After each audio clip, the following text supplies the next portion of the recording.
여러분 안녕하십니까. 목요일 아침 여수 MBC 뉴스투데이입니다. 국제정원박람회 승인기구인 AIPH 국제원예생산자협회 실사단이 어제 순천만 국가정원을 방문했습니다.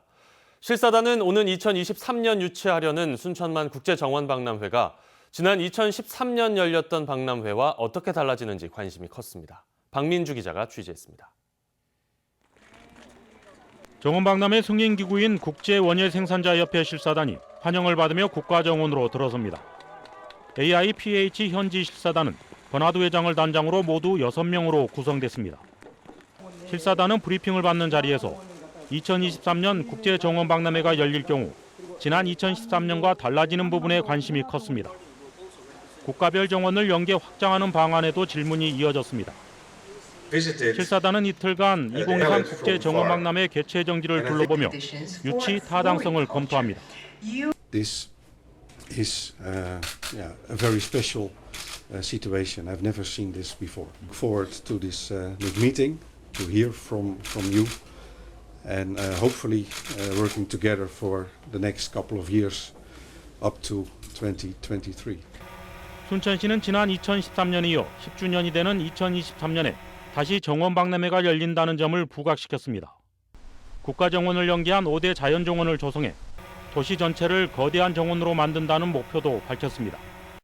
2013년도에 국제정원 박람회는 국가정원을 만들었다면 2023년도에 국제정원 박람회는 이 국가정원이 도심적으로 확장되는 겁니다. 오는 2023년 4월부터 10월까지 6개월간 열릴 계획인 2023 순천만 국제정원박람회.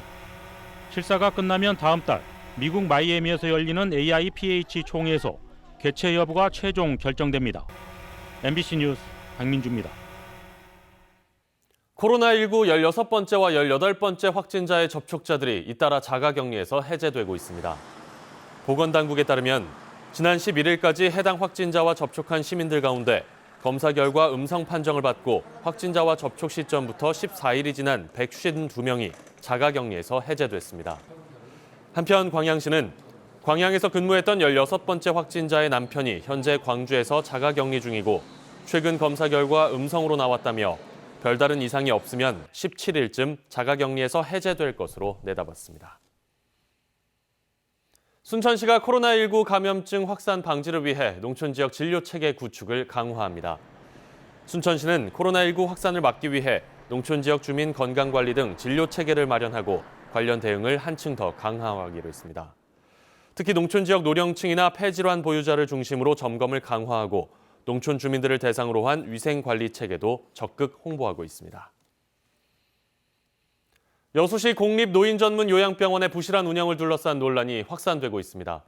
병원장과 재단 측은 그동안에 불거진 의혹들에 대해 적극 해명하고 있지만 법인 자체가 부도 상태고 경찰 수사도 확대되는 분위기여서 진통이 잦아들지 않고 있습니다. 박광수 기자의 보도입니다. 여수시 공립노인병원을 위탁 운영하는 법인의 서울 모 병원입니다. 지난해 9월 엄부도가 난 상태로 5개월째 정상 운영을 하지 못하고 있습니다.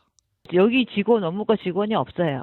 진료는 그냥 아예 안 되는 거예요? 진료는 외래 진료만 보고요. 문제는 위탁재단의 부도가 여수 공공노인병원에도 직접적인 영향을 미칠 수 있다는 것. 이곳 병원 금융거래까지 곧바로 묶일 가능성도 있기 때문입니다. 법적으로는 여기는 그 성서의료재단의 본원이나 마찬가지 회계를 따라가고 있어요. 그렇기 때문에 여기서 쓰는 현재 계좌는 언제든지 압류가 가능합니다. 여기에 병원 회계부정 등의 혐의로 경찰 수사가 확대되면서 임직원들이 연일 줄 소환되고 있는 상황. 시 보건소 측도 다급해졌습니다. 위탁 계약 기간은 4년이나 남았지만 바라만 보고 있을 수 없게 된 겁니다. 저희들도 사실 여러 가지로 고민을 많이 해요. 왜 지금 상황이 그 시민들도 상당히 좀 이렇게 불안할까 관심이 많아요. 위탁법인 측은 기존 직원들과 언론 등이 병원을 과도하게 흔들고 있다고 주장합니다. 일부 회계 처리에 오류는 있었지만 금전적 횡령은 없었고 원장의 다른 병원 중복 근무도 급여를 받은 것은 아니어서 문제가 없다는 겁니다. 병원장 급여는 이쪽에서는 전혀 안 받으시죠? 네, 안 받았습니다.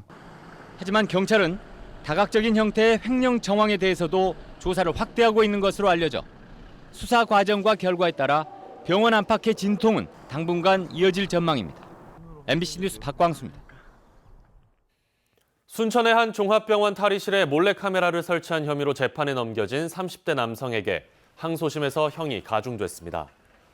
광주지법 형사 2부는 피고인 39살 A씨가 청구한 항소심에서 징역 10개월의 원심을 파기하고 징역 1년과 함께 3년간의 신상정보 공개와 아동, 청소년, 장애인 관련 기관 취업 금지를 명령하는 선고를 내렸습니다.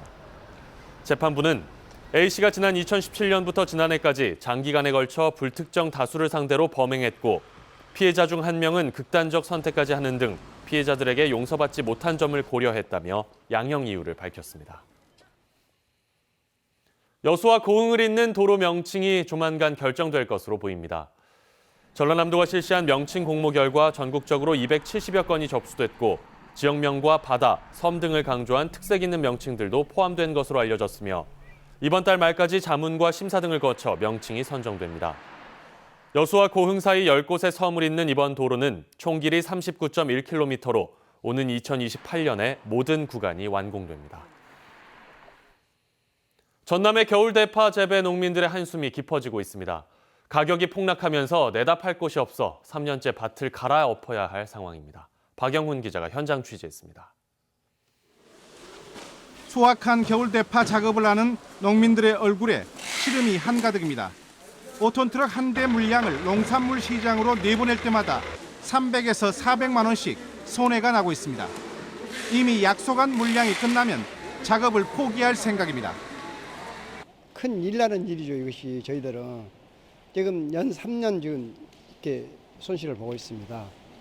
밭대기 거래 가격도 3.3제곱미터당 3, 4천 원 선으로 예년 3분의 1 수준으로 곤두박질했습니다. 중간 상인들이 밭을 통째로 사는 것을 밭대기라고 합니다. 그런데 이 밭대기 거래도 뚝 끊겼습니다. 그만큼 돈이 되지 않는다는 겁니다. 농민들 죽어요 지금. 아내가 함께. 엄청 많이 있어요. 밭에 그대로 있어요? 네. 정부와 지자체에서는 올겨울 들어 벌써 두 번째 시장 격리 조치에 들어갔습니다. 전체 겨울 대파 재배 면적의 대략 10%에 해당하는 359헥타르를 시장에서 격리합니다. 역대 최대 규모로 다음 주부터 주산지인 전남에서 산지 폐기가 시작됩니다. 하지만 소비 부진이 계속되고 있어 시장 격리 조치가 어느 정도 효과를 거둘지는 여전히 예측하기 쉽지 않은 상황입니다. MBC 뉴스 박영훈입니다. 올해 총선에 적용될 선거구 획정 논의가 시작되면서 여야 간의 입장 차이가 좁혀질지 주목됩니다.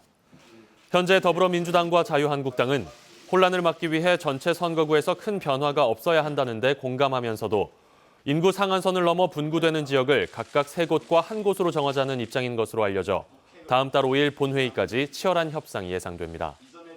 지난해 말 국회 4+1 협의체에서는 인구 상한선 기준을 총선 15개월 전 27만 8,900여 명으로 논의해 분구될 선거구로 세종시와 춘천시, 순천시가 거론되었습니다.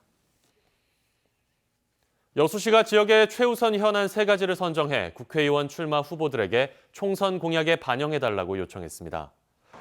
여수시는 어제 가불구 총 11명의 예비 후보들에게 2022년 UN 기후변화협약 당사국 총회 유치와 여순사건 특별법 제정, 2026년 여수 세계 섬박람회 개최 등 3건의 현안을 총선 공약에 반영해달라는 내용의 요청서를 보냈다고 밝혔습니다. 여기에 중부지방 곳곳으로는 어제 내린 비에 미처 씻겨가지 못한 먼지까지 잔류하면서 시야가 더욱더 뿌연 상황입니다. 교통안전에 각별히 유의하셔야겠습니다. 안개는 낮 동안 구름 사이로 햇살이 비추면서 차츰 사라지겠습니다. 기온도 덩달아 올라서요. 한낮에 서울이 12도로 어제보다 4도가량 높겠고요. 부산은 17도 선까지 오르면서 계절을 2달가량이나 앞서가겠습니다. 하지만 이대로 추위가 끝나는 건 아닙니다. 전국에 비와 주말 새에 비와 눈이 내리면서 이후에는 강추위가 몰려와서요. 다음 주에는 영하 10도 안팎까지 뚝 떨어지겠습니다. 들쑥날쑥 기온 변화에 건강 잃지 않도록 잘 챙기셔야겠습니다. 이어서 현재 기온 보겠습니다. 서울이 4.9도, 대구가 8.9도로 어제 아침과 비슷하게 시작하고 있고요. 한낮 기온은 쑥쑥 올라서 서울이 12도, 대전 14도, 광주 15도, 대구도 16도 선까지 오르겠습니다. 날씨였습니다.